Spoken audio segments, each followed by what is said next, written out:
ఈరోజు గణేష్ గడ్డికి వెళ్ళామండి. నిన్న మా అమ్మాయికి హాల్ టికెట్ వచ్చింది. సెమ్ ఎగ్జామ్స్ వస్తున్నాయి సోమవారం నుంచి.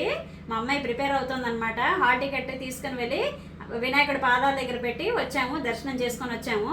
గణేష్ గడ్డ ఎక్కడనంటే మన రుద్రారం దగ్గర ఉంటుంది. గణేష్ గడ్డ చాలా మందికి తెలిసే ఉండొచ్చు. తెలిస్తే మాత్రం కామెంట్ చేయండి ఎవరెవరికి తెలుసు అని.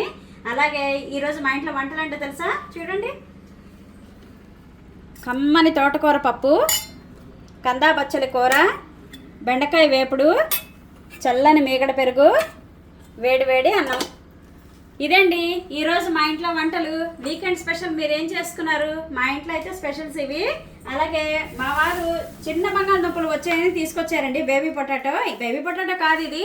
ఫస్ట్ అయితే ఇవి దిగాయి, తర్వాత ఇంకా దిగుతాయి. ఇంకాను చిన్న బేబీ పొటాటో దిగుతాయి. ఈ కూర అయితే కనుక ఉడకబెట్టి వేపుడు చేసుకుంటే చాలా బాగుంటుంది. అలాగే మసాలా కూర వండుకున్నా కూడా బాగుంటుంది. ఇంకా చిన్న పొటాటో అయితే బాగుంటుంది. అలాగే ఈరోజు మీరు ఏం వంటలు చేసుకున్నారు? అందరూ ఏం చేస్తున్నారు? లంచ్ చేసేసారా? రెసిపీస్ని ఫాలో అవ్వండి. ఛానల్కి లైక్ చేయండి, షేర్ చేయండి, కామెంట్ చేయండి, సబ్స్క్రైబ్ చేసుకోండి. అలాగే మా వంటలు ఎలాగున్నాయో చెప్పండి.